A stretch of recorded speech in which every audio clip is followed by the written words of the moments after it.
নমস্কার দর্শক বন্ধুরা, রেপ স্পোর্টস বাংলায় আপনাদের সবাইকে স্বাগত।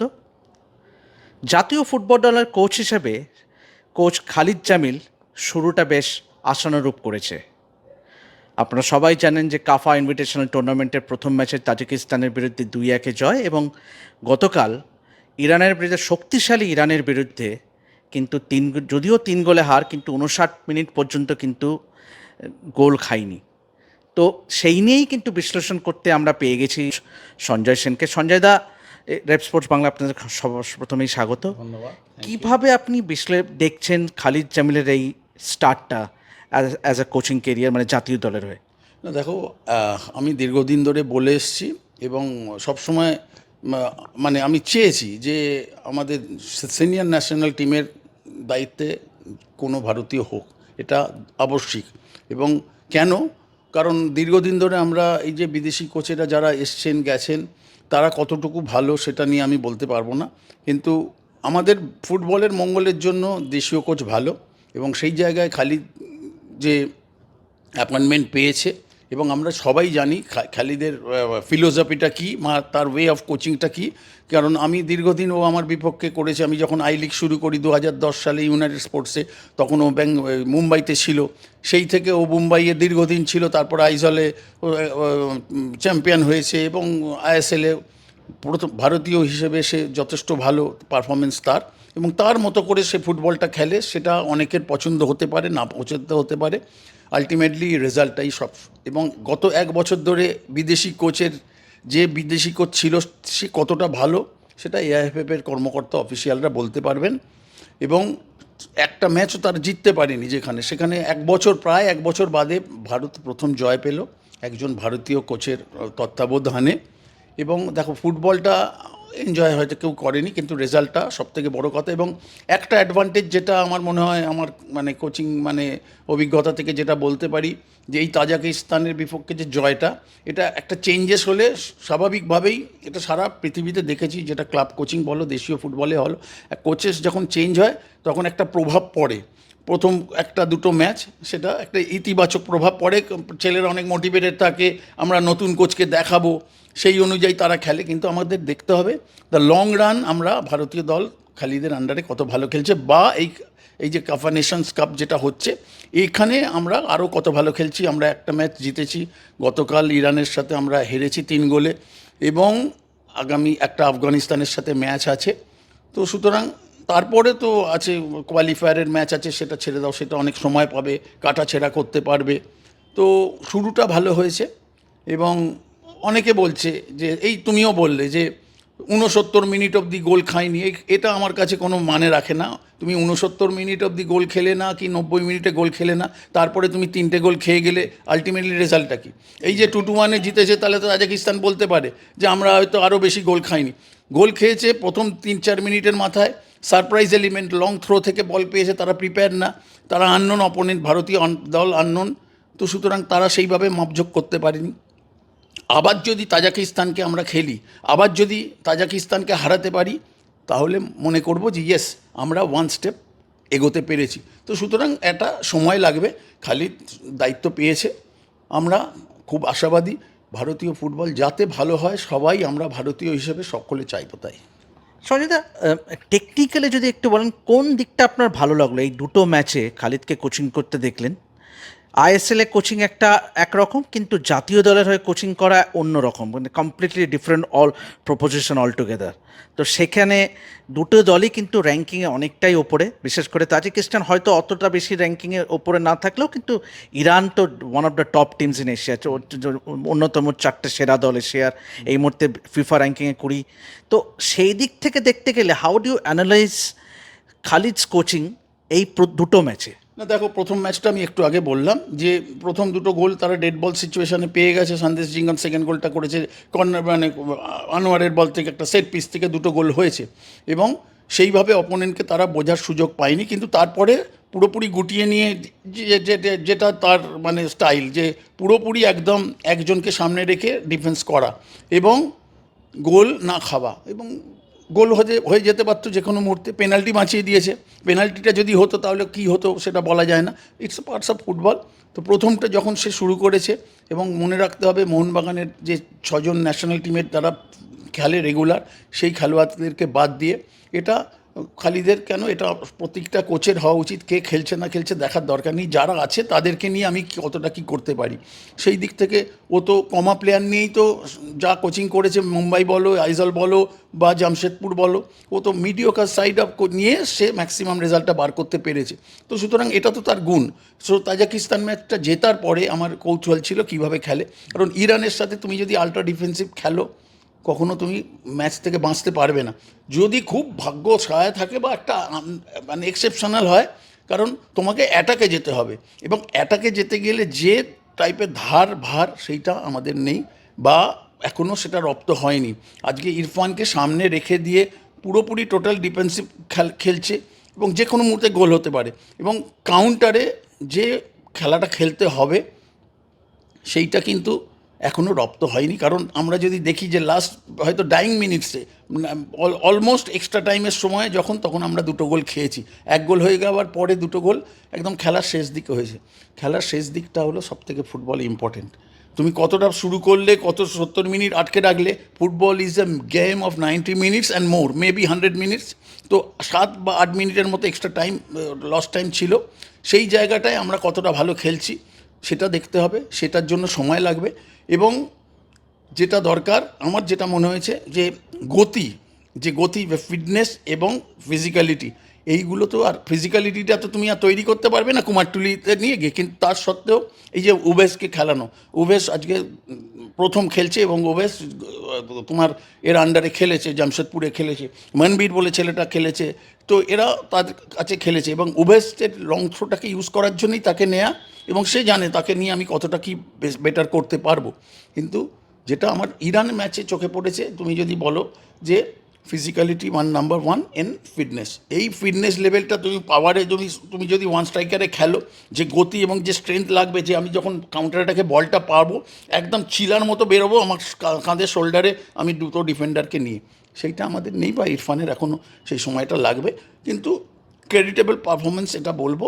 এবং দেখার যে আফগানিস্তান ম্যাচটা তুল্যমূল্যভাবে তাজিকিস্তান এবং ইরানের থেকে একটু কমা দল আফগানিস্তান, এবং আফগানিস্তানকেও যদি আমরা বলে বলে না হারাতে পারি, তাহলে আমরা কখনোই মনে করব না যে আমরা ফুটবলে উন্নতি করতে পেরেছি বা ভালো খেলছি। আফগানিস্তান, আমি সবসময় বলে এসেছি, তোমার চ্যানেলেও আগেও বলেছি, আমরা যদি হংকং, সিঙ্গাপুর, মালয়েশিয়া, ভিয়েতনাম এই সব দলগুলোকে ধারাবাহিকভাবে হারাতে পারি, তাহলে আমরা বুঝতে পারবো ইয়েস আমরা এগিয়েছি। খালিদের সময় আছে, সে 2 বছরের চুক্তিবদ্ধ হয়েছে, আমরা দেখেছি কাগজে বা মিডিয়াতে। এই 2 বছর সময়টা মোটামুটি যথেষ্ট সময়। সে যে যতগুলো ম্যাচ পাবে আমরা নিশ্চয়ই তাকিয়ে থাকবো, এবং কত ভালো ফুটবল খেলতে পারে, এবং রেজাল্ট। আজকে র্যাঙ্কিংটা উইল অলওয়েজ ফলো। আমি যদি রেজাল্ট দিতে পারি, র্যাঙ্কিংটা আমার পেছন। সুতরাং আমার র্যাঙ্কিং নিয়ে মাথা কামানোর দরকার নেই। ভালো ফুটবল, দৃষ্টিনন্দন ফুটবল খালিদের থেকে আশা করাটা অন্যায়। রেজাল্ট, ইয়েস রেজাল্টটা। এই রেস ধরি আমার পরের প্রশ্নটাই, যে দৃষ্টিনন্দন ফুটবল কিন্তু খালিদের থেকে আশা করা যাবে না, কারণ he is more of kind of projected a defensive coach. ও ডিফেন্সটাকে আগে আটাশোটা করবে, তারপরে কাউন্টার অ্যাটাক নির্ভর করবে। কিন্তু আমরা বিদেশি কোচেদের থেকে দেখেছি যে অনেক বেশি পাসিং ফুটবল। আপনার কি মনে হয় this is a way out? মানে এই ব্র্যান্ড অফ ফুটবল খেলে ভারতীয় ফুটবল কতটা এগোতে পারবে, বিশেষ করে খালিদের জমানায়, যে ওর ফোকাসটাই থাকে যে আগে ডিফেন্সটাকে আগলাও, তারপরে কাউন্টার অ্যাটাক নির্ভর ফুটবল খেলা? না, ঠিক আছে, দেখো, এটা সকলে চায় যে আমি যদি গোল কম খাই, আমি যদি একটা গোল খাই, আমাকে 2টো গোল করতে হবে। 2টো গোল জিততে গেলে, 2টো গোল খেয়ে গেলে 3টে গোল করতে হবে। তুমি কটা ম্যাচে বলে কটা গোল করতে পারছো? আজকে সুনীল ছেত্রী নেই বলে আজকে গোল করার কোনো লোক নেই, তো সুতরাং হু উইল স্কোর দ্য গোল? তো আমি যদি গোলটা না খাই, এনি মোমেন্টে, any counter attack, any set পিসে আমি একটা বা 2টো গোল করতে পারি, যেটা তাজিকিস্তানের সাথে হয়েছে। কিন্তু এইভাবে কিন্তু আরও ভালো টিমের সাথে কিন্তু এইভাবে তুমি রেজাল্ট পাবে না। তখন আরও বেশি ভাবতে হবে, ইতিবাচক ভাবতে হবে। আমার ফিলোসফিতে আমি একরকম, সে তার মতো করে, সে কীভাবে চিন্তাভাবনা করছে, সে কতটা মানে রেজাল্ট, যখন তুমি কোনো টুর্নামেন্ট খেলতে যাবে, এটা তো একটা ফ্রেন্ডলিজের মতো ব্যাপার, একটা হঠাৎ করে টুর্নামেন্টে এসছে, যখন কম্পিটিটিভ ম্যাচ আরও খেলবে যেখানে আমাকে জিততেই হবে, সেই জায়গাটা আমার দেখার। কারণ এরপরে যখন আমরা ওই হংকংয়ের এতে খেলবো, যখন কোয়ালিফাইং ম্যাচগুলো খেলবো, তখন দেখার যে কতটা ভালো ফুটবল আমরা খেলতে পারছি। ইয়েস, ডিফেন্সটা তো করতেই হবে, তার সাথে সাথে অ্যাটাকিং ফুটবল খেলে গোলের দরজাটা খুলতে হবে, না করলে তো তুমি জিততে পারবে না। তো ওটা দেখার এখন। কিন্তু আমরা সকলেই জানি যে পার্কিং দ্য বাস, মরিনোর ফুটবল কোনো দৃষ্টিনন্দন না, কিন্তু মরিনো যেসব দেশে কোচিং করিয়েছে বা যেসব ক্লাবে করিয়েছে, মোটামুটি আজকে ফেনারব্যান্স থেকে সে স্যাক্ট হয়ে গেছে, এই কিছুদিন আগে স্যাক্ট হয়ে গেছে, রেজাল্ট দিতে পারিনি। তো এটা সারা বিশ্বে। তো 2 বছর সময় খালিদের কাছে, আমরা চাইব ভালো রেজাল্ট করুক এবং পরবর্তী সময়ে যাতে আরও বেশি ভারতীয় কোচেরা সুযোগ পাক। কারণ আমাদের দেখো, এই যে বলছো না দৃষ্টিনন্দন ফুটবল, আমরা এখনও জানি না যে আমাদের সিনিয়র যে স্টাইল অফ প্লে, সেইটা আমাদের আন্ডার-23 বা আন্ডার-20 বা যে এক ফলো আপ করবে কি না, বা খালিদের সাথে জুনিয়র যারা অন্যান্য গ্রুপের যেসব কোচেরা আছে তাদের সাথে কিভাবে তাদের রিলেশন, বা কিভাবে তারা সব মানে এই গ্রুপের মানে টিমগুলো একই ওয়ে বা এক ফিলোসফিতে খেলবে, যেটা মোটামুটি হয় একটা সিনিয়র কোচ বা তারপরে কারণ আন্ডার-23 যে দায়িত্বের এই যে মুসা আছে, এই 23 প্লেয়াররাই কিন্তু সারা পৃথিবীতে সেই বয়সের ছেলেরাই কিন্তু খেলছে ন্যাশনাল টিমে, আমরা তাদেরকে জুনিয়র বলি। তো এই আন্ডার-23 টিমটা কীভাবে খেলছে সেটাও তো দেখার ব্যাপার আছে, তারাও তো একটা প্রস্তুতি পর্ব সারছে বা তারাও একটা খেলছে। তো সুতরাং তাদের সাথে এই সিনিয়র টিমের সাথে সেই টিমের কতটা সামঞ্জস্য সেটাও ভাবার ব্যাপার আছে, কারণ তারাই তো এই দলে যাবে, তখন কিভাবে তারা এই সিনিয়রের দলে মানিয়ে নিতে পারবে সেটাও তো একটা বড় প্রশ্ন। তো এইগুলো লং টার্ম ব্যাপার। এখন দেখার হলো যে যে দলটাই পেয়েছে খালিদ, তাদেরকে নিয়ে কি কতটা ভালো সে রেজাল্ট করতে পারে। সঞ্জয়দা, আপনাকে আরও একটা বিষয় জিজ্ঞেস করি যে আপনিও was in the reckoning to be the national coach, কিন্তু একটা জিনিস বলুন সঞ্জয়দা, ওয়াজ বিদেশি কোচেদের সঙ্গে কি আমাদের ফুটবলারদের সেই কমিউনিকেশনটা কি কোথাও গিয়ে একটা খামতি হতো? মানে এই যে উনি এসে সাহেবরা এসে হয়তো ইংরাজিতে বলতেন, সেটা হয়তো অনেকে সেই রপ্ত করতে পারতো না বা বুঝতে পারতো না। খালিদ আসায় সেই কমিউনিকেশনটা মানে প্লেয়াররা এক্সপ্রেসও করতে পারে। একটা সময় আমরা যখন দেখেছি যখন সুখবিন্দর সিং বা অন্যরা যখন জাতীয় দলের কোচ ছিল, অনেক বেশি এক্সপ্রেসিভ ছিল, মানে ফিজানরা তখন অনেক বেশি এক্সপ্রেস, তারা কোচের সঙ্গে সেই আলোচনাটা করতে পারতো। সেইটা কি মনে হয় যে একটা কোথাও খামতি থাকছিল, যেটা খালিদ আসায় সেটা মিটবে?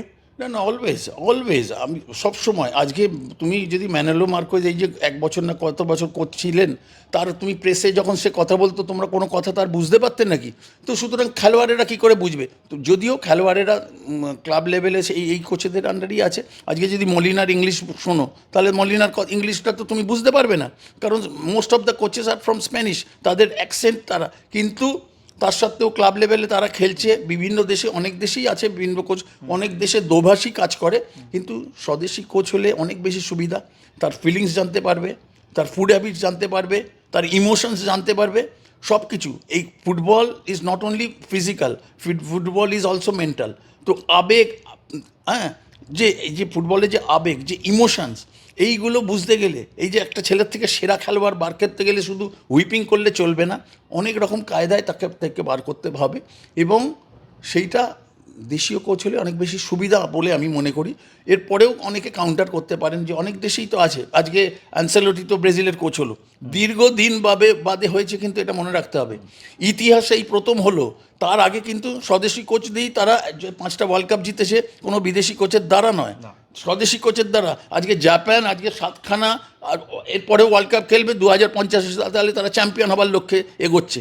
তারা কোনো বিদেশি কোচের সাহায্য নেয়নি, তারা দেশীয় কোচের সাহায্যে আজকে যা পারফরমেন্স, যা ফুটবলটা খেলছে, দেশীয় কোচের সাহায্যে খেলছে। তো অলওয়েজ এটা করা উচিত। খালিদ জামিল যদি সেই রকমভাবে রেজাল্টও না দিতে পারে, পরবর্তী কোচও যেন ভারতীয় হয়, এটাই আমি সবসময় বলবো এবং এটাই আমি প্রস্তাব রাখবো। That's a big statement Sanjay দা, যে 2 বছরের চুক্তি। আপনার কি মনে হয় যদি খালিদ যদি ডিজায়ার্ড রেজাল্টটা দিতে পারে, ওকে আরও লং টার্ম কোচিং দেওয়া উচিত? কারণ একটা কোচের তো সবসময় একটা নিশ্চয়ই দেওয়া উচিত। আমি বলছি যদি নাও দিতে পারে, আরেকজন যদি কোচ নির্বাচিত হয় সে যেন ভারতীয় হয়। এটা আমি, it is a statement, it is a, মানে আমার এটা একটা জোরদার আমার স্টেটমেন্ট, সব সময় হওয়া উচিত। খালিদ যদি না পারে আরেকজন পারবে, সে যদি না পারে আরেকজন পারবে। ভালো করতে গেলে ভারতীয়রাই পারবে। ভারতীয় দ্বারাই কিন্তু দুটো এশিয়ান গেমসের শোনা এসছে। 1956-এ অলিম্পিক কোয়ালিফাই এশিয়ান গেমস থেকে, এশিয়ান কান্ট্রি থেকে প্রথম ভারতীয় দল ভারতীয় কোচের দ্বারা হয়েছে, কোনো বিদেশি কোচের দ্বারা হয়নি। এইটা বোঝা উচিত এআইএফ অফিসিয়ালদের। আর সঞ্জয় দা, অবশ্যই এই যে ডামাডোলটা চলছে এফএসডিএল, এআইএফএ, মানে এইটা কি does it augur well for Indian football? কখনোই না, আমরা কখনোই চাই না। কি হবে, কি হতে চলেছে আমরা দেখো, আমরা শুধু ফলো করতে পারি, আমরা তো সিদ্ধান্ত দিতে পারি না। কিন্তু আমাদের যে একটাই মত, ফুটবল যারা আমরা জড়িত, যা ফুটবল ভালোবাসি, যে একটা সমাধান হোক, আমরা যাতে খেলা দেখতে পারি, খেলোয়াড়েরা যাতে একটা দিক নির্দেশ একটা পায়, যে যেখান থেকে ফোকাস করে। কারণ আমি এখনকার দিনের খেলোয়াড়রা ছেড়ে দাও, যারা ফুটবলকে প্রফেশন করছে, যে জুনিয়র ছেলেগুলো আজকে বাবা মা তাদেরকে একটা বিভিন্ন কোচিং ক্যাম্পে বা একাডেমিতে দিচ্ছে, তারা কি স্বপ্নটা দেখবে? তাদের জন্য অন্তত ভারতীয় ফুটবলের এই দৈন্যদশাটা বা এই বাধাটা কেটে যাক, একটা নতুন সূর্যের উদয় হোক, এবং আমরা ভালো কিছু দেখতে পারি। আজকে একটা জিনিস আমি বলতে পারি, এফএসডিএল যদি নিশ্চয়ই একটা একটা ভালোভাবে ওয়েল অর্গানাইজড মেশিনের মতো তারা একটা টুর্নামেন্ট চালিয়েছে, কিন্তু যাই হোক, ফুটবলে ওঠা নামাটা চালু হওয়াটা আবশ্যক। সেই এফএসডিএলই হোক বা এআইএফএফ যেই করুক, এটা কিন্তু আবশ্যক আমাদের দেশে। এবং আমি চাই যত শীঘ্র সম্ভব আমাদের লিগটা চালু হোক। এভাবেই দেখতে থাকুন রেড স্পোর্টস বাংলা, এবং ফুটবলের যাবতীয় খবর পেতে অবশ্যই চোখ রাখুন আমাদের চ্যানেলে। আমি দেবাশিস আপাতত সাইন অফ করছি, ধন্যবাদ।